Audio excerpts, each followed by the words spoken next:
ಮಂಡ್ಯ ಶಾಸಕ ಗಣಿಗ ರವಿ ಕುರುಳಿಗೂ ಕೂಡ ಕೇಸರಿ ಶಾಲನ್ನ ಹಾಕಲಾಗಿದೆ. ಸದನಕ್ಕೆ ಬಂದ ಗಣಿಗ ರವಿಗೆ ಕೇಸರಿ ಶಾಲನ್ನ ಹಾಕಿದ್ದಾರೆ ಮುನಿರತ್ನ ಅವರು.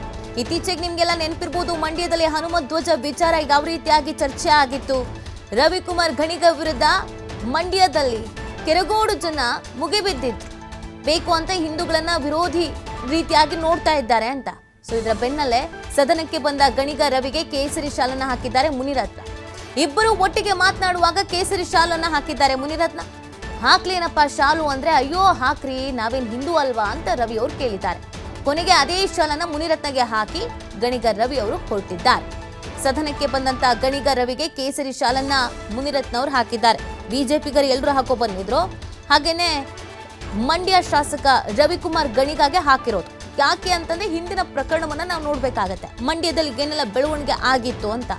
ಅಲ್ಲಿ ಹಿಂದೂ ವಿರೋಧಿ ಸರ್ಕಾರ, ಹಿಂದೂ ವಿರೋಧಿ ಶಾಸಕ ಅಂತ ಬಿಂಬಿಸುವಂತ ಕೆಲಸವನ್ನ ಮಾಡಲಾಗ್ತಾ ಇದೆ ಅಂತ ಗಣಿಗ ರವಿ ಅವರು ಹೇಳ್ಕೊಂಡಿದ್ರು. ಇವತ್ತು ಅವ್ರು ಬರ್ತಾ ಇದ್ದ ಹಾಗೇನೆ ಅವರು ನೋಡಿ ಶಾಲ್ ಹಾಕಿದ್ದಾರೆ.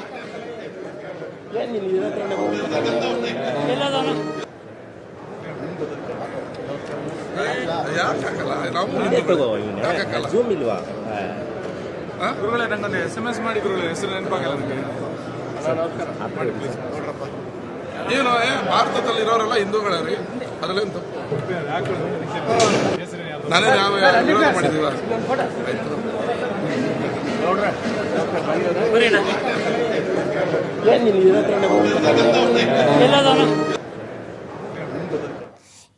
ಈ ಬಗ್ಗೆ ಮತ್ತಷ್ಟು ಮಾಹಿತಿಯನ್ನ ನೀಡ್ತಾರೆ ನಮ್ಮ ಪ್ರತಿನಿಧಿ ರಾಕೇಶ್. ಲೈವ್ ನಲ್ಲಿ ಜಾಯ್ನ್ ಆಗ್ತಾ ಇದ್ದಾರೆ. ರಾಕೇಶ್, ಇವತ್ತು ಬಿಜೆಪಿಯ ಎಲ್ಲರೂ ಕೂಡ ಶಾಲನ್ನ ಹಾಕೊಂಡು ಬಂದಿದ್ರು. ಬಿಜೆಪಿ ಎಲ್ಲ ನಾಯಕರುಗಳು ಕೂಡ ಕೇಸರಿ ಶಾಲನ್ನ ಹಾಕೊಂಡು ಬಂದಿದ್ರು. ಬಟ್ ಇಲ್ಲಿ ಪ್ರಶ್ನೆ ಆಗ್ತಾ ಇರೋದು, ಜನರು ಕೂಡ ಕೇಳ್ತಾ ಇರೋದು, ಇಷ್ಟು ದಿನ ಇಲ್ಲದೆ ಇದ್ದಿದ್ದು ಏಕಾಏಕಿಯಾಗಿ ಇವತ್ತು ಯಾಕೆ ಎಲ್ರೂ ಕೇಸರಿ ಶಾಲನ್ನ ಹಾಕೊಂಡು ಬಂದಿದ್ರು ಅಂತ.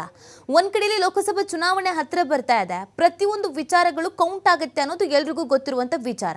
ಕಾಂಗ್ರೆಸ್ನವರ ಬಳಿ ಈಗ ಯೋಜನೆಗಳ ಅಸ್ತ್ರ ಇದೆ, ಫ್ರೀ ಯೋಜನೆಗಳ ಅಸ್ತ್ರ. ಬಿಜೆಪಿ ಬಳಿ ಯಾವುದೇ ಅಸ್ತ್ರ ಇಲ್ಲ ಅಂತ ಕೇಸರಿ ಮತ್ತು ಶ್ರೀರಾಮನ ಮೊರೆ ಹೋದ್ರ ಬಿಜೆಪಿ ನಾಯಕರು.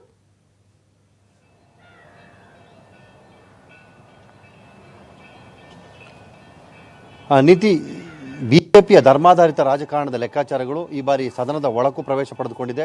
ಅದಕ್ಕೆ ಇವತ್ತಿನ ಸದನದಲ್ಲಿ ಬಿಜೆಪಿ ಶಾಸಕರು ಹಾಕಿಕೊಂಡು ಬಂದಿದ್ದಂತಹ ಕೇಸರಿ ಶಾಲು ಸಾಕ್ಷಿಯಾಗಿತ್ತು. ಮೊನ್ನೆವರೆಗೂ ಶ್ರೀರಾಮನ ವಿಚಾರದಲ್ಲಿ ರಾಜಕಾರಣವನ್ನು ಮಾಡಿಕೊಂಡು ಬರ್ತಿದ್ದಂತಹ ಬಿಜೆಪಿ ಈ ಬಾರಿ ಸದನದ ಒಳಕ್ಕೂ ಅದನ್ನು ತೆಗೆದುಕೊಂಡು ಬಂದಿದೆ. ಶಾಸಕರೆಲ್ಲರೂ ಕೂಡ ಕೇಸರಿ ಸಾಲನ್ನು ಹಾಕಿಕೊಂಡು ಬರುವ ಮುಖಾಂತರ ತಾವು ತಮ್ಮ ಧರ್ಮದ ಪಕ್ಷದ ಅಜೆಂಡಾವನ್ನು ಫಾಲೋ ಮಾಡಲಿಕ್ಕೆ ಹೊರಟಿದ್ದಾರೆ.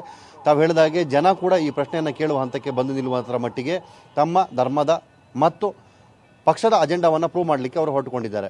ಸೊ ಈ ವಿಚಾರಕ್ಕೆ ಸಂಬಂಧಪಟ್ಟ ಹಾಗೆ ಈಗ ಸದನದೊಳಗೂ ಕೂಡ ಪ್ರಶ್ನೋತ್ತರಗಳು ಆರಂಭವಾಗ್ತಾ ಇದೆ.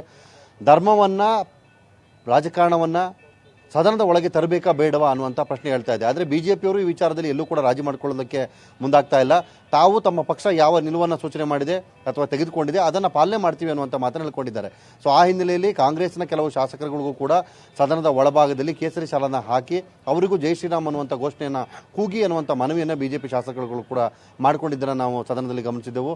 ಸೊ ಬಿಜೆಪಿಯ ಈ ಬದಲಾವಣೆಯ ವಿಚಾರ ಅಂದರೆ ಕಾಂಗ್ರೆಸ್ ನಾಯಕರುಗಳು ಇದಕ್ಕೆ ಹೇಳ್ತಿರೋದೇನು ಅಂದರೆ, ಬಿಜೆಪಿಯ ಬಳಿ ಮುಂದೆ ಜನರ ಮುಂದೆ ಹೋಗಿ ನಿಲ್ಲುವುದಕ್ಕೆ ಯಾವುದೇ ಕಾರ್ಯಕ್ರಮಗಳಿಲ್ಲ, ಯೋಜನೆಗಳಿಲ್ಲ, ಜನ ಮೆಚ್ಚುವಂತಹ ಯಾವುದೇ ವಿಚಾರಗಳನ್ನು ಅವರು ಇಟ್ಕೊಂಡಿಲ್ಲ. ಸೊ ಈ ನೆಲೆಯಲ್ಲಿ ನಮ್ಮ ಸರ್ಕಾರ ನೀಡಿರುವಂತಹ ಗ್ಯಾರಂಟಿ ಯೋಜನೆಗಳನ್ನು ಅದಕ್ಕೆ ಪ್ರತಿರೋಧ ತೋರಿಸುವುದಕ್ಕೋಸ್ಕರ ಅವರು ಧರ್ಮಾಧಾರಿತ ರಾಜಕಾರಣವನ್ನು ಮಾಡ್ತಿದ್ದಾರೆ.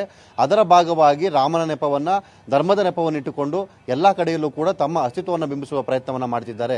ಈ ಹಿನ್ನೆಲೆಯಲ್ಲಿ ಕೇಸರಿ ಶಾಲನ್ನು ಹಾಕಿಕೊಂಡು ಬಂದು ಇಲ್ಲೂ ಕೂಡ ಅಂದರೆ ಸದನದ ಒಳಗಿನ ಸದನದ ಪ್ರಾವಿತ್ರ್ಯವನ್ನು ಕಾಪಾಡಬೇಕಾದಂಥ ಸಂದರ್ಭದಲ್ಲೂ ಕೂಡ ಇಲ್ಲೂ ಪಕ್ಷದ ಅಜೆಂಡಾವನ್ನು ಪ್ಲೇ ಮಾಡ್ತಿದ್ದಾರೆ. ಇದು ಸರಿಯಲ್ಲ, ಸಂವಿಧಾನಕ್ಕೆ ಅವರು ತೋರ್ತಿರುವ ಅಗೌರವಕ್ಕೆ ಇದಕ್ಕಿಂತ ಬೇರೆ ಸಾಕ್ಷಿ ಬೇಕಾ ಅನ್ನುವಂಥ ಪ್ರಶ್ನೆಯನ್ನು ಹಾಕೊಂಡಿದ್ದಾರೆ. ಸೊ ಸದನದ ಒಳ ವಿಚಾರನ ನೋಡಿದಾಗ ಇಲ್ಲಿ ಅಂದರೆ ತಾವು ಹೇಳಿದ ರೀತಿಯಲ್ಲಿ ಪ್ರಶ್ನೆ ಮಾಡುವ ವಿಚಾರದಲ್ಲಿ ಬಂದಾಗ ಸದನದ ಒಳಕ್ಕೆ ಈ ಕೇಸರಿ ಶಾಲುಗಳು ಬೇಕೇ ಅನ್ನುವಂಥ ಸನ್ನಿವೇಶದಲ್ಲಿ ಸಂವಿಧಾನಾತ್ಮಕ ಸ್ಥಾನದಲ್ಲಿ ಇವುಗಳ ಅವಶ್ಯಕತೆ ಇದೆ ಅನ್ನುವಂಥದ್ದನ್ನು ಪ್ರಶ್ನೆ ಮಾಡಬೇಕಾಗಿತ್ತು.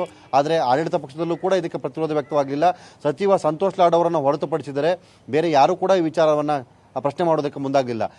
ಬಿಜೆಪಿಯ ಶಾಸಕರುಗಳು ರಾಜ್ಯಪಾಲರು ಹೊರಡುವಂಥ ಸಂದರ್ಭದಲ್ಲಿ ಜೈ ಶ್ರೀರಾಮ್ ಅನ್ನುವಂಥ ಘೋಷಣೆ ಮಾಡಿದಂತಾಗ ಅದಕ್ಕೆ ಪ್ರತಿಯಾಗಿ ಸಂವಿಧಾನದ ರೂಪಕರಾದಂತಹ ಅಂಬೇಡ್ಕರ್ ಅವರ ಹೆಸರನ್ನು ಹೇಳಿ ಜೈ ಭೀಮ್ ಅನ್ನುವಂಥ ಘೋಷಣೆಯನ್ನು ಸಂತೋಷ್ ಲಾಡ್ ಅವರು ಕೂಗಿ, ಅಂದರೆ ಇದು ಸಂವಿಧಾನ ದತ್ತವಾದ ಜಾಗ, ಇಲ್ಲಿ ಸಂವಿಧಾನವನ್ನು ರಚಿಸಿದವರಿಗೆ ಗೌರವ ಸಲ್ಲಿಸಬೇಕು ಅನ್ನುವಂಥ ನಿಟ್ಟಲ್ಲಿ ಆ ಘೋಷಣೆಯನ್ನು ಮೊಳಗಿಸಿ ಅವರಿಗೆ ಪ್ರತ್ಯುತ್ತರವನ್ನು ಕೊಟ್ಟರು.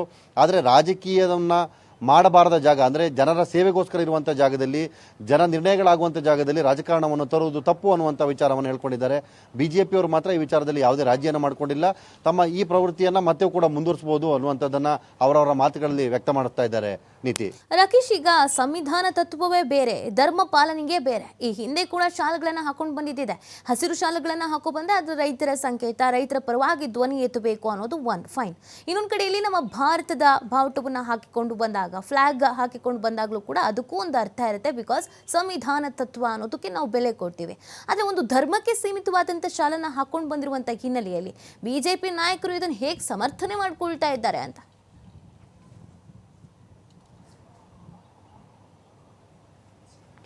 ಬಿಜೆಪಿ ನಾಯಕರು ತಾವು ಶಾಲು ಧರಿಸಿದಂಥ ವಿಚಾರದಲ್ಲಿ ಸರ್ಕಾರದ ವಿಚಾರಧಾರೆಯನ್ನು ಪ್ರತಿರೋಧ ವ್ಯಕ್ತಪಡಿಸೋದಕ್ಕೆ ಇದನ್ನು ಹಾಕಿದ್ದೇವೆ ಅನ್ನುವಂಥ ಮಾತನ್ನು ಹೇಳ್ಕೊಂಡಿದ್ದಾರೆ. ಪಕ್ಷದ ರಾಜ್ಯಾಧ್ಯಕ್ಷರು, ಶಾಸಕರು ಆಗಿರುವಂತಹ ವಿಜೇಂದ್ರ ಅವರು, ಹಾಗೆ ವಿಪಕ್ಷ ನಾಯಕರಾಗಿರುವಂತಹ ಅಶೋಕ್ ಅವರು ಈ ವಿಚಾರಕ್ಕೆ ಸ್ಪಷ್ಟೀಕರಣವನ್ನು ಕೊಟ್ಟಿದ್ರು. ಅವರು ಹೇಳೋದೇನು ಅಂತಂದ್ರೆ, ಕಾಂಗ್ರೆಸ್ ಸರ್ಕಾರ ಕೇವಲ ತುಷ್ಟೀಕರಣದ ರಾಜಕಾರಣವನ್ನು ಮಾಡ್ತಾ ಇದೆ. ಇಲ್ಲಿ ಹಿಂದೂಗಳಿಗೆ ಬೆಲೆ ಇಲ್ಲ, ಹಿಂದೂ ಧರ್ಮದ ವಿಚಾರ ಆಧಾರಿತ ಯಾವುದಕ್ಕೂ ಕೂಡ ಮನ್ನಣೆ ಸಿಗ್ತಾ ಇಲ್ಲ. ಕೇವಲ ಅಲ್ಪಸಂಖ್ಯಾತರನ್ನ ಸೃಷ್ಟೀಕರಣ ಮಾಡುವ ಪ್ರಕ್ರಿಯೆಯನ್ನ ಈ ಸರ್ಕಾರ ಮಾಡ್ತಾ ಇದೆ.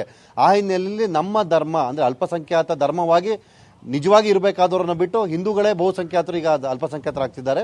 ಅವರುಗಳಿಗೆ ನ್ಯಾಯ ಸಲ್ಲಿಸುವ, ಅವರ ವಿಚಾರಗಳಿಗೆ ಬದ್ಧತೆಯನ್ನು ಕೊಡುವಂತ ನಿಟ್ಟಲ್ಲಿ ಅದನ್ನು ನಾವು ಪ್ರೂವ್ ಮಾಡೋದಕ್ಕೋಸ್ಕರ ನಮ್ಮ ಅಸ್ತಿತ್ವವನ್ನು ಉಳಿಸಿಕೊಳ್ಳೋದಕ್ಕೆ ನಾವು ಈ ವಿಚಾರವನ್ನು ಪ್ರಸ್ತಾಪ ಮಾಡ್ತಾ ಇದ್ದೇವೆ. ಶಾಲನ್ನು ಹಾಕಿಕೊಳ್ಳುವ ಮುಖಾಂತರ ಸರ್ಕಾರಕ್ಕೆ ಅದರ ಪ್ರತಿರೋಧವನ್ನು ತೋರ್ತಿದ್ದೇವೆ ಅನ್ನುವಂಥದ್ದನ್ನ ಹೇಳ್ತಿದ್ದಾರೆ. ನೀತಿ. ಓಕೆ, ಥ್ಯಾಂಕ್ ಯು ರಾಕೇಶ್, ತಮ್ಮ ಡೀಟೇಲ್ಸ್ಗಾಗಿ.